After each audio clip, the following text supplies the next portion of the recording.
Vamos refletir hoje à noite a respeito da cura completa que Jesus permitiu a um paralítico experimentar em Cafarnaum. Eu leio em Marcos, no capítulo 2, mas é sabido que esta importante história dos evangelhos é contada nos 3 evangelhos, que são chamados sinóticos, o que significa evangelhos semelhantes.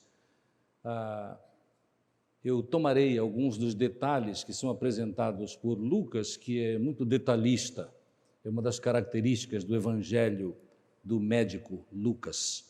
Mas leio Marcos capítulo 2, a partir do verso 1. Alguns dias depois, Jesus entrou outra vez em Cafarnaum e souberam que ele estava em casa. Muitas pessoas reuniram-se ali a ponto de não haver lugar nem mesmo diante da porta, e ele lhes anunciava a palavra. Então chegaram alguns homens trazendo um paralítico carregado por 4 deles. Impedidos de aproximar-se de Jesus por causa da multidão, removeram parte da cobertura da casa, abrindo passagem pelo teto acima do lugar em que Jesus estava. Então baixaram a maca em que o paralítico estava deitado. Vendo-lhes a fé, Jesus disse ao paralítico: Filho, os teus pecados estão perdoados. Estavam assentados ali alguns escribas que pensavam no coração: por que este homem fala dessa maneira? Ele está blasfemando. Quem pode perdoar pecados senão um só, que é Deus? Mas Jesus logo percebeu em seu espírito o que eles pensavam no íntimo e perguntou-lhes: por que pensais desse modo no coração? O que é mais fácil dizer ao paralítico: os teus pecados estão perdoados, ou levanta-te, toma a tua cama e anda? Mas para que saibais que o Filho do Homem tem autoridade para perdoar pecados na terra, disse ao paralítico: eu te digo, levanta-te, toma a tua maca e vai para a tua casa. Então ele se levantou e, pegando logo a maca, saiu à vista de todos, de modo que todos ficaram maravilhados e glorificavam a Deus, dizendo: nunca vimos coisa igual. Como os amados observaram, o texto é extremamente claro, como a maioria das palavras no Novo Testamento. Este é o relato de um milagre de Jesus. Este relato é encontrado nos 3 evangelhos semelhantes, Mateus, Marcos e Lucas. E a situação é a situação em que Jesus acaba de um trabalho muito especial na Galileia, e voltando à cidade de Cafarnaum, ele vai para a casa onde geralmente ele visita e permanece, a casa de Pedro. A maioria dos estudiosos da palavra de Deus nos diz que claramente, e neste caso, há pouco tempo Jesus havia praticado um milagre, havia curado a sogra de Pedro de uma febre. A palavra de Deus conta isso. E quando Jesus volta então a Cafarnaum, muitos estão buscando Jesus, multidões. Ele não tem sossego algum. Onde ele estava, havia pessoas, especialmente pessoas com carências e necessidades, especialmente necessidades físicas. Mas neste caso, nós aprendemos no decorrer da história que não estavam ali apenas os necessitados em grande número, mas estava ali uma comissão disciplinar de escribas e fariseus que, sabendo da fama de Jesus, já estavam procurando Jesus com a intenção de prejudicá-lo, de confrontá-lo, de persegui-lo. É interessante que no Evangelho de Lucas nós temos o relato de que havia nesta comissão escribas e doutores da lei, tanto da Judeia quanto da Galileia e de Jerusalém. Provavelmente os mais temidos, os de Jerusalém, porque eles faziam parte da cúpula religiosa judaica, que naturalmente tinha mais, entre aspas, zelo a respeito das práticas do povo, as práticas do povo judeu. Amados, o relato é muito interessante, é tão dinâmico, não é? Porque Neste momento que Jesus está ali com esta multidão e fazendo o quê? Pregando a palavra. É o que Jesus faz. A mensagem de Jesus é, como bem sabemos de outros relatos do Novo Testamento, a mensagem dele é: arrependei-vos e crede no Evangelho. Neste caso, o Evangelho é a graça de Deus, o amor de Deus que ele veio e conseguiu expressar, especialmente através de atitudes, ações, mas também palavras. Jesus está pregando, e quando ele está pregando, acontece isso, que chegam 4 homens trazendo um de seus amigos numa maca, porque paralítico, e logo observaram que estão impedidos de chegar próximo de Jesus Cristo. E eles tomaram uma atitude de pronto. Eles, já que era a intenção levar aquele paralítico para que ele fosse abençoado por Jesus, eles começaram a pensar e logo agiram. Eles foram ao teto da casa. A casa era diferente das nossas casas. É uma das coisas interessantes quando nós andamos por aí, descobrir como as casas são diferentes, né? Em diferentes culturas as casas são diferentes, a alimentação é um pouco diferente. Se é perto de rios, os barcos são diferentes, as canoas são diferentes, né? Há sempre uma coisa característica. As casas lá tinham praticamente o que nós chamamos de uma laje, muito simples, geralmente feitas simplesmente com alguns pedaços de madeira e por cima, literalmente, grama e barro. E grama e barro, depois de endurecidos, serviam, protegiam das intempéries. E era assim a casa. E eles subiram, lembre, a casa era a casa de Pedro, a casa da sogra de Pedro. E eles subiram e naturalmente abriram um buraco, o que eles imaginaram bem, Jesus está bem ali, eles viam Jesus. E foram lá, abriram aquele buraco, imaginem isso, né? Naturalmente, quando eles abriram, caiu barro, caiu grama, né? E eles foram cuidadosos para que ninguém fosse terrivelmente prejudicado, mas o fato é que conseguiram o que bem queriam fazer, desceram o paralítico na frente de Jesus. E aí acontece este diálogo tão interessante. É curioso o texto que diz assim: Jesus vendo-lhes a fé. A ideia é a seguinte, a confiança. Sim, e aí eram 5 que tinham fé. A ideia é só confiança, né? Não necessariamente aqui aquela fé que nós chamamos a fé salvadora. A confiança, Jesus tem, faz, ele sente pelas pessoas, ele tem poder para fazer alguma coisa, e assim foi. E Jesus, então, disse ao paralítico: filho. O termo aqui na língua do Novo Testamento é tecno, de fato a palavra para filhinho, é um termo assim muito amável, de amor, filhinho. Os teus pecados estão perdoados. Aí o tempo fechou, porque ali estavam os escribas, os doutores da lei, que conheciam muito bem que Deuteronômio diz que alguém tentar perdoar pecados como se fosse Deus é algo então, digno até de morte, por apedrejamento. Nós encontramos esta palavra em Deuteronômio, né? Isto era blasfêmia, eles ficaram absolutamente incomodados com aquela palavra. E então eles disseram assim: está blasfemando. Quem pode perdoar pecados senão um só, que é Deus? E aí nós vemos aqui algo muito sobrenatural. Jesus é filho de Deus, ele tem percepções que nós não temos, que os homens não têm. E então, Jesus percebeu que no espírito daqueles líderes religiosos havia esta repreensão: quem pode perdoar pecados? E Jesus diz: por que vocês pensam assim no coração? Eu diria que com certeza eles ficaram assustados com esta observação, porque era verdade. Eles sabiam que era com eles. Era verdade, sim, eles foram preconceituosos, né? Disseram que não sabiam, falaram do que não entendiam. E ele disse então para eles, uma pergunta muito séria: o que é mais fácil, dizer ou fazer? É o que ele disse, né? O que é mais fácil, dizer ao paralítico: os teus pecados estão perdoados, ou, já que ele é paralítico, levanta, toma tua cama e anda? Ora, a resposta é óbvia. É muito mais fácil dizer do que fazer. Fazer exige empenho, não é? Gasto de energias, e neste caso, poder. que Jesus demonstrou ter. Porque isso Jesus diz assim: então, para que vocês saibam que o Filho do Homem, voltarei a esta expressão riquíssima nas Escrituras, que o Filho do Homem tem autoridade para perdoar pecados, disse ao paralítico: eu te digo, levanta-te, toma a tua maca, a tua cama e vai para casa.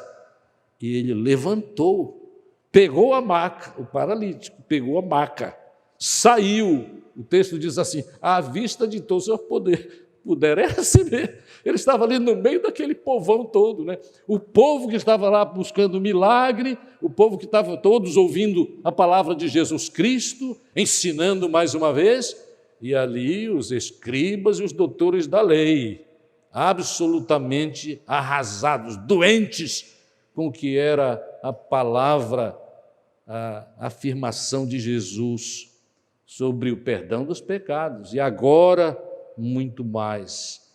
Todos ficaram maravilhados. Naturalmente que aqui, esta palavra do Evangelho, todos ficaram maravilhados, é possível que até os escribas e fariseus ficaram maravilhados. Só que a maravilhação deles, né, a palavra correta seria a expressão de maravilha deles ficou para dentro, porque eles tinham um compromisso, não é, com a liderança maior, que tinha certas pressões sobre eles, né? E naturalmente eles sabiam destas pressões, mas possivelmente, né, por causa da obra de Deus, diante daquela manifestação de poder de Jesus Cristo, porque a manifestação foi grande, não é? Foi grande porque uma coisa é dizer: perdoados são os teus pecados, outra é dizer: olha, para eu provar que eu posso perdoar pecados, eu quero dizer, toma a tua lei e anda. E ele andou. Não havia como negar, não havia como negar. Diante do poder da manifestação de Jesus, não há como negar. Mas às vezes os homens ainda tentam negar, o que é lamentável, porque deveria ser diferente à luz da argumentação, a argumentação da manifestação do poder. Amados, isto quer dizer o seguinte: isto quer dizer, na história nós encontramos e podemos tirar esta conclusão, de que o ser humano tem, conforme este relato, necessidades físicas, mas tem necessidades espirituais. E Deus cuida tanto de uma quanto de outra. E qual é a mais preciosa? Tudo é precioso, nós podemos dizer. Não, mas realmente, qual é a mais preciosa? Quantas vezes você e eu já fomos curados? Eu tenho já uma lista de vezes que eu fui curado. A primeira vez, quando eu tinha 17 anos, e tive a brucelose, uma doença mortal na época. Quando eu já estava para morrer, e eu sabia que eu estava para morrer, já contei para alguns, mas os irmãos vão relembrar isto. Quando eu já estava para morrer, e no quarto, eu e minha irmã, que estava sofrendo do mesmo mal, meu pai já muito abalado, procurando os médicos que podia encontrar, e nós absolutamente, eu sabia que ia morrer, porque nós recebemos muitas visitas dos crentes amados, e eles liam textos que mostravam para mim claramente que eu estava para ir. Sabe uma coisa? Quando a gente visita doente, a gente tem que ter muito cuidado com o que lê, não é? Tem que ter. Porque às vezes a doença não é para a morte, mas quando a gente lê certos textos, nós damos a ideia que, olha, você está para partir. E pior ainda, quando visitante sem sabedoria, como uma mulher que eu encontrei aqui, podia ser um homem, mas no caso era verdadeiramente uma senhora, visitadora de uma das nossas igrejas aqui em Manaus, que certa feita eu estava visitando uma pessoa doente. E quando ela chegou, aquela senhora chegou bem perto dela, assim, eu a conhecia já há algum tempo, era uma missionária, mas ignorante, coitada. Aí ela olhou assim para a irmã que estava doente e disse assim: mas querida, tu ainda estás aqui? Como você se sentiria com uma visita dessa se você estivesse doente, né? Provavelmente destruído nas suas emoções. E as emoções têm a ver com a nossa estabilidade e força física também. Amados, olha, eu tenho uma lista de doenças, mas o fato é o seguinte: Deus fez com que meu pai fosse um amigo dele, que era químico. Contou a história, eu diria que ele foi lá para fazer catarses com um amigo que era médico. E aquele amigo foi a solução para que eu não morresse aos 17 anos. porque o amigo disse assim: Lages, o nome dele era Milton Lages. Lages, onde vocês andaram recentemente? Os médicos bons são assim, né? Vão a fundo, querem saber o que é que houve. Disse: não, nós estivemos num passeio maravilhoso com toda a família, parando em tudo que é praia entre Santarém e Itaituba. Meus queridos, se você nunca fez isso, um dia tome tempo para fazer isso. Rio Tapajós é o rio mais bonito, eu diria, do Brasil, aqui perto. Ele disse assim: vocês estiveram naquela área? Vocês foram a um lugarzinho chamado Buim? Fomos. Eu sei o que é, disse o médico, é brucelose. O remédio é chamado cloromicetina. E era exames. Eu lembro que quando eu subi para o exame, quase eu não chego lá, 17 anos. Com 17 anos, ele está com toda a força, mas eu não tinha força alguma, fui amparado. 3 andares no centro da cidade de Belém do Pará. Fizemos os exames. Rapidamente ele disse: é brucelose, começa a dar o remédio. Eu fiquei novamente assustado, porque na bula do remédio dizia assim: este remédio pode dar câncer. Estou esperando ainda não chegou. Mas olha, eu tenho uma lista. Então o que é mais importante é o milagre da cura física ou da cura espiritual? Não importa, queridos, isso não é uma ameaça, é a realidade, né?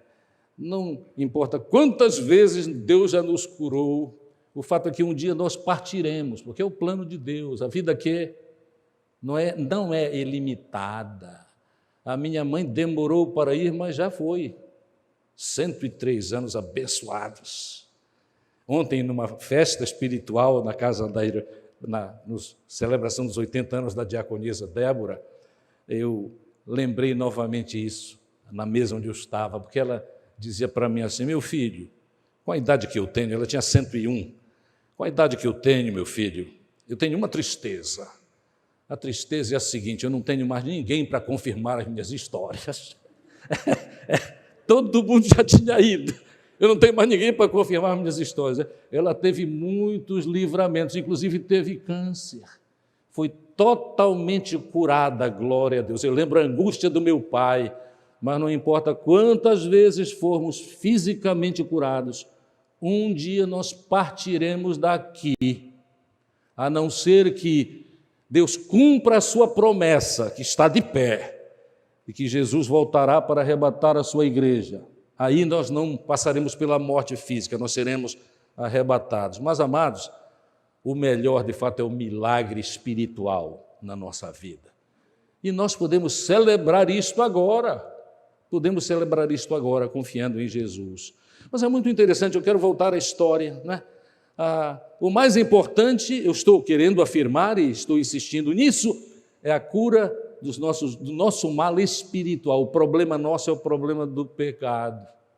E quando Jesus diz assim: olha, os teus pecados estão perdoados, eis aí a solução. E aí eu logo me pergunto: e os meus? Estão perdoados? Graças a Deus, estão. O texto sagrado nos diz isso claramente, né? Ele perdoou o paralítico dos seus pecados e curou o paralítico. Nesta história, que foi contada de maneira tão rápida, tão pronta nas Escrituras, nós vemos que Jesus demonstra, ou revela, que Jesus é Deus. Ele perdoa mesmo. Ele perdoa no momento em que nós nos entregamos a Ele. Ele perdoa, ali no caso, Ele perdoou naquele momento, mas nós precisamos pensar que Ele perdoa de maneira completa. Por isso que eu estou chamando esta mensagem de cura completa. Completa. A cura completa é a cura espiritual. Ele cura de maneira completa e demonstrou isso. Jesus demonstrou isso quando morreu, mas ressuscitou. Isto é, tem poder sobre a morte. Promete dar vida e dá, porque tem autoridade para isso. Aliás, ele disse: ninguém tira a minha vida, eu de mesmo a dou. E eu a dou porque eu vou receber. Eu tinha certeza do que se cumpriria na sua vida. Mas, amados, eu disse há pouco, e vou falar um pouco a respeito de o que significa esta palavra de Jesus que ele usou como título. O título preferido dele para si mesmo era filho do homem, filho do homem. Eu li no capítulo 2 e no verso 10, né? Mas para que saibais, aí é para todo mundo que ele está falando, que o filho do homem, referência a si mesmo, tem autoridade para perdoar pecados, aí o texto continua, mas filho do homem. Esta é a primeira vez que no livro de Marcos ele cita este título para si mesmo, o seu título predileto. Este título é usado em Marcos 14 vezes e nos evangelhos 81 vezes, só nos evangelhos. É só Jesus aquele que se identifica assim, filho do homem. E esta é uma expressão riquíssima nas Escrituras. No Velho Testamento, especialmente no Salmo 144 e verso 3, é uma referência a homem. Homem, ele é homem, no sentido, ele assumiu toda a humanidade. Ele era todo homem, todo Deus. Mas aqui, a expressão filho do homem tem este uso, este significado no Salmo 144, 3. Eu creio ser oportuna a leitura deste Salmo 144, verso 3, que diz assim: Senhor, que é o homem para que tomes conhecimento dele? Ou o filho do homem, é aquela expressão da palavra de Deus, repetir para melhor entendimento. Homem é igual a filho do homem. Então, quando ele disse, para que vocês saibam que o filho do homem tem autoridade, ele está se colocando ali em toda a sua humanidade, é o que ele está dizendo. Mas mais do que isso, nós aprendemos também, especialmente na profecia de Daniel, lamentavelmente as profecias das Escrituras são o paraíso dos tolos, do ponto de vista teológico, porque há muita gente que sem estudo nenhum se arvora com o direito de dizer o que quer, só porque exige muito mais estudo. Mas os melhores estudiosos nos dizem que aqui em Daniel, no capítulo 7 e verso 14, a expressão filho do homem significa aquele que estabelece o reino de Deus, e não pode ser qualquer um, só o Messias prometido por Deus. Eu leio o texto em Daniel, capítulo 4, versos 13 e 14, o verso 13 para entendimento. Eu estava olhando nas minhas visões noturnas e vi que alguém parecido com o Filho do Homem vinha nas nuvens do céu. Ele se dirigiu ao ancião bem idoso e ele foi levado. Notem isso. E foi-lhe dado domínio, glória e um reino para que todos os povos, nações e línguas o servissem. O seu domínio é um domínio eterno, que não passará, e o seu reino é tal que jamais será destruído. Está falando sobre Deus. Quando Jesus disse, para que vocês saibam que o Filho do Homem tem autoridade, ele está de fato se colocando como Deus.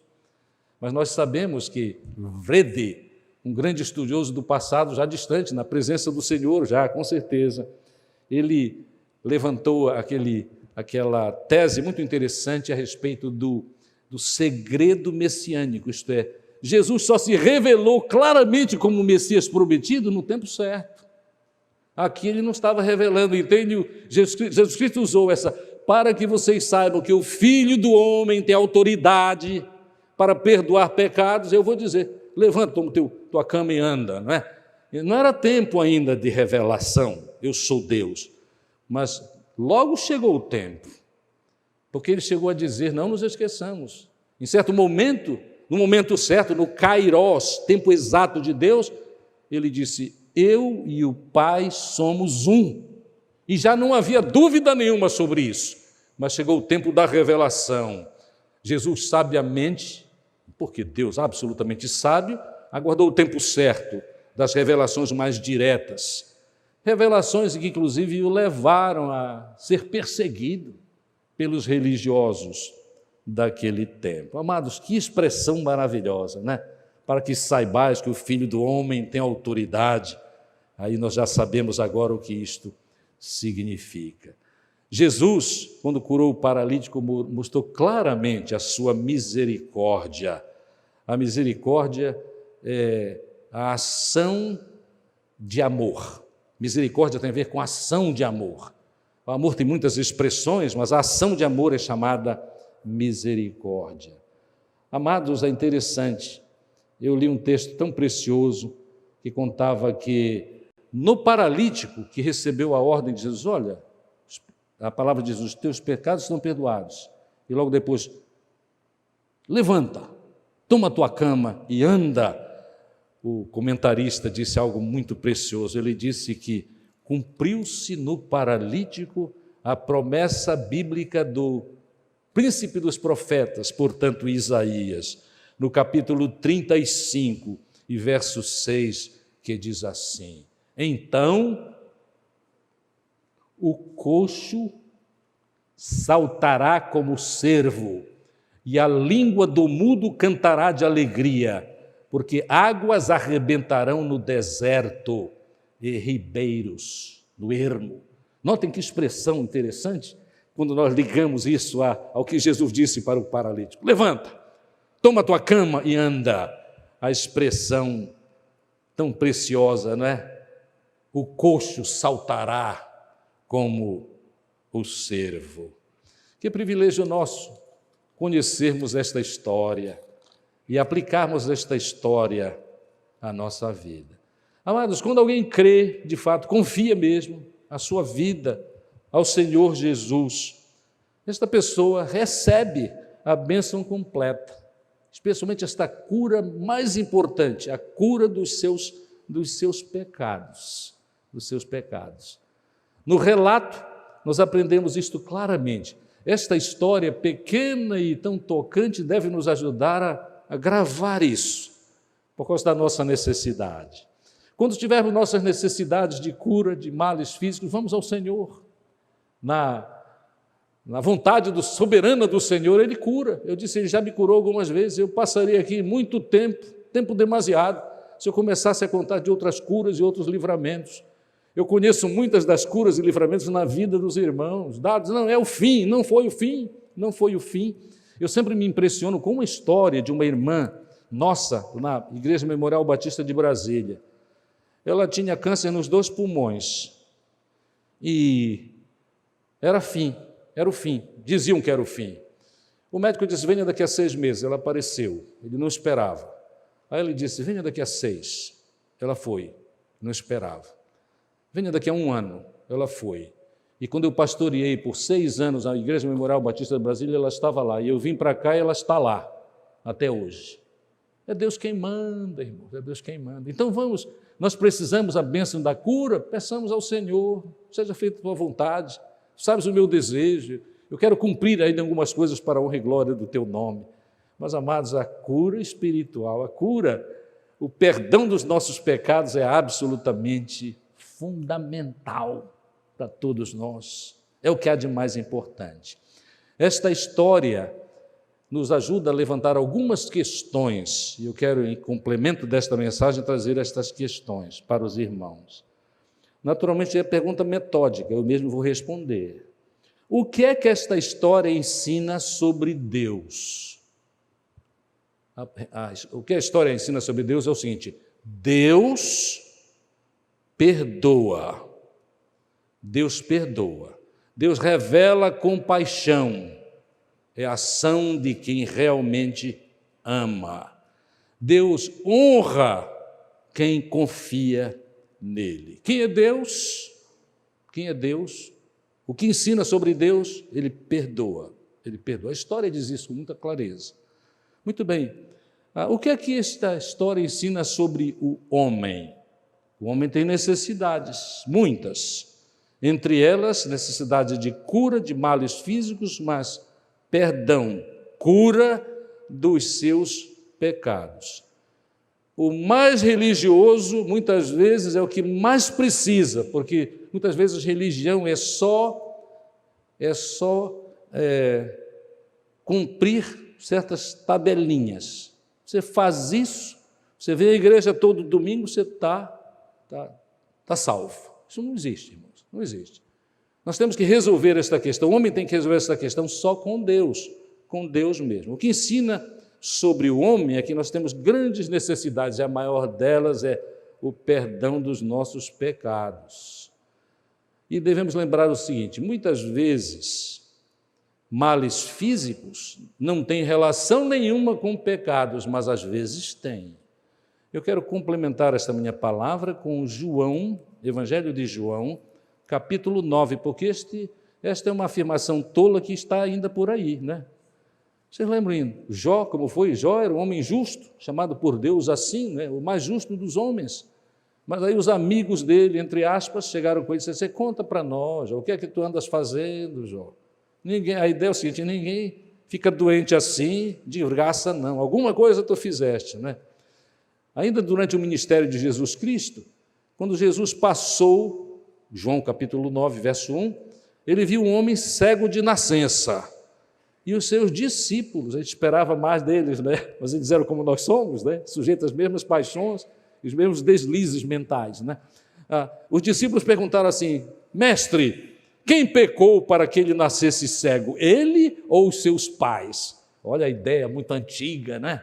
Eles têm perseverado desde Jó e antes de Jó, esta ideia entre as pessoas, né? Aí a resposta de Jesus é maravilhosa, né? Olha, meus discípulos, nem ele pecou, não é que ele não é pecador, é que este mal não tem relação com o pecado, nem ele pecou, nem seus pais, mas isso aconteceu para que nele se manifestem as obras de Deus.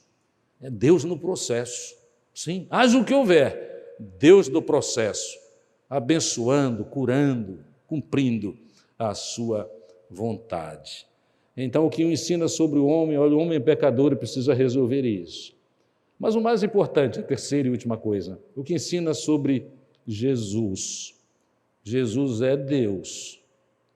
Para que o Filho do Homem, para que saibais que o Filho do Homem tem autoridade, Jesus é Deus. Mais tarde, quando não era mais necessário o segredo messiânico que foi apresentado em tese doutoral de teologia por Wrede, não era tempo, mas Jesus acabou dizendo claramente: eu e o Pai somos um. Devias confiar em mim, pelo menos porque as minhas obras são as mesmas do Pai. Escribas e doutores da lei agora ficaram apavorados, mas não tinha jeito não, porque Jesus já havia comprovado quem ele era.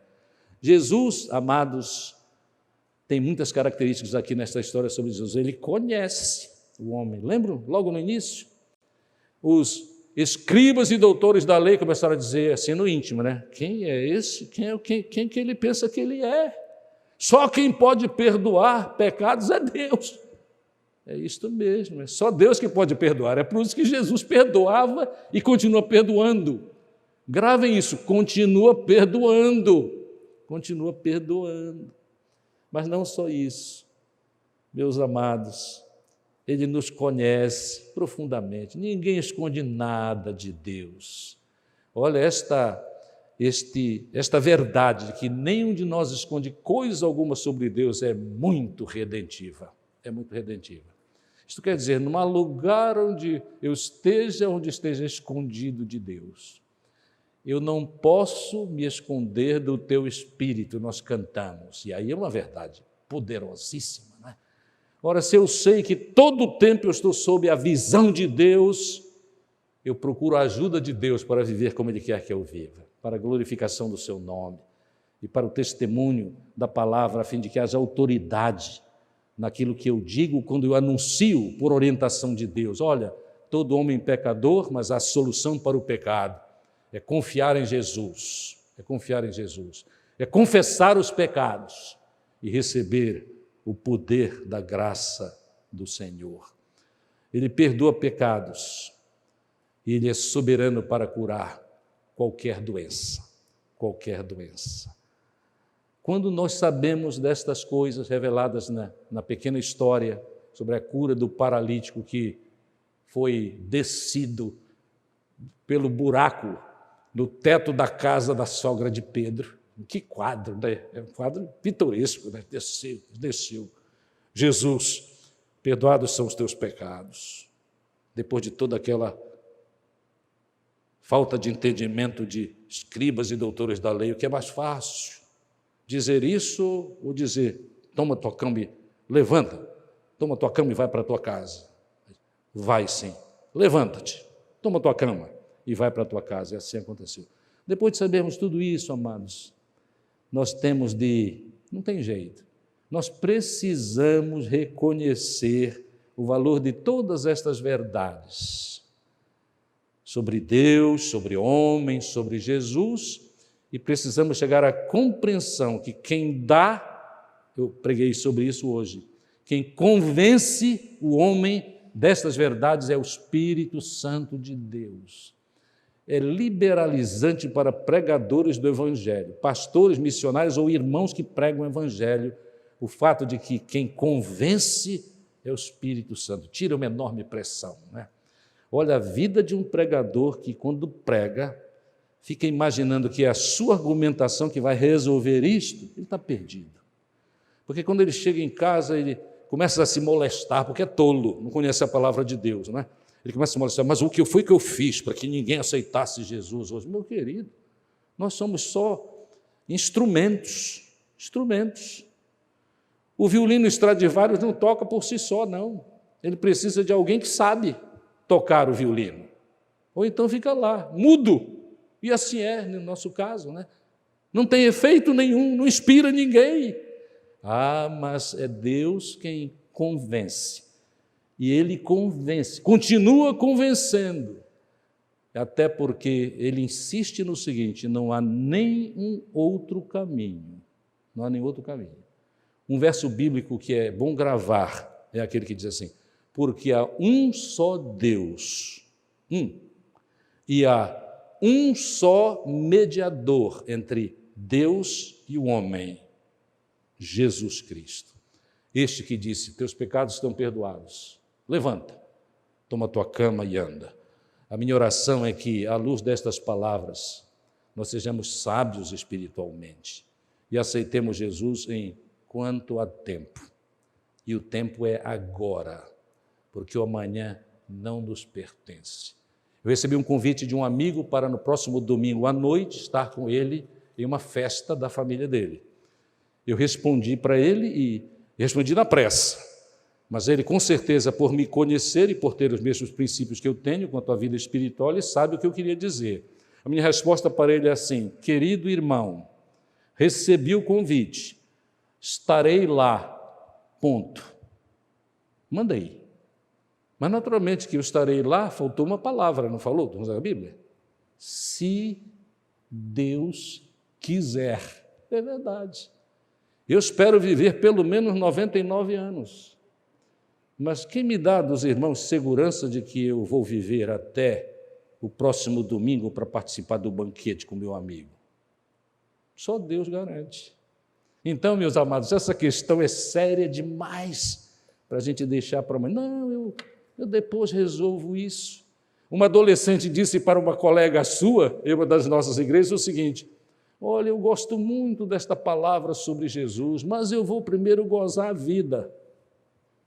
O perigo disso é o seguinte, Deus está livre disso, mas poderia ser assim, olha, eu vou gozar a vida no inferno. Gozar a vida. Gozar a vida é ter Jesus como Senhor. Alegrias não faltam. E Jesus disse assim sobre as nossas alegrias, as alegrias que eu dou, ninguém pode tirar. Ninguém. Estamos orando insistentemente por um missionário nosso. Ele é ucraniano, estudou no Seminário Teológico Batista do Norte, no Recife. Luibomir. Ele teve a chance de sair de Kiev, o centro do problema agora, na Ucrânia, por causa dos bombardeios russos. Isto é verdade. Mas ele enviou, depois de muito pensar, ele mandou a família em direção a uma cidade menos atacada, e a ideia, talvez já tenha até ocorrido, é Polônia. Mas ele resolveu ficar. Estamos orando por ele. A vida de qualquer um, amados, todos os dias está nas mãos de Deus. Prazeres, serviços, significado de vida, quem dá é Jesus. Então, quando nós ouvimos o Evangelho de Jesus Cristo, pregado como hoje, o que nós devemos dizer, se não fizemos isso ainda, é o seguinte: eu quero passar pela mesma experiência daquele paralítico. Pecados perdoados e saúde para continuar a servir ao Senhor. É a minha oração para todos os irmãos, mas a minha oração para aqueles que nunca conscientemente aceitaram Jesus como Salvador é uma palavra de alerta. Viva muitos anos, Deus o abençoe, muitas alegrias com Jesus. Aproveite a oportunidade enquanto tem. Daí porque eu quero fazer um apelo simples, absolutamente simples, para os irmãos aqui e para os amados que estão nos ouvindo por meio da internet. Aceite Jesus agora. Como você está? Como você está? Livrar do poder do pecado é obra de Deus na sua vida. Pela sua força, a nossa força nada faz, escreveu Lutero. Estamos sim perdidos, mas Jesus é por nós. Ele é o Senhor da nossa vida. Aceite Jesus enquanto há tempo. Os que querem aceitar Jesus porque foram tocados pelo Espírito, entendem isso. Levantem uma de suas mãos agora. Há alguém aqui que quer fazer isso? Nunca fez, quer fazer. Se você já fez, não precisa fazer mais, porque Deus lembra, certo? Mas há alguém que quer tomar uma decisão assim? Pelo visto, todos nós já temos tomado a decisão via internet. Se alguém quer aceitar Jesus e aceitou Jesus, nós teremos grande prazer em saber da sua decisão, para que invoquemos o poder de Deus e nos coloquemos à sua disposição para ensinar, continuar ensinando a vontade de Deus, conforme nos ensina a sua palavra. Que Deus nos ajude e abençoe. Lembremos-nos deste paralítico que recebeu toda esta bênção de Jesus. Perdoados são os teus pecados. Vai, toma tua cama, anda, vai para casa. E assim foi. Amém.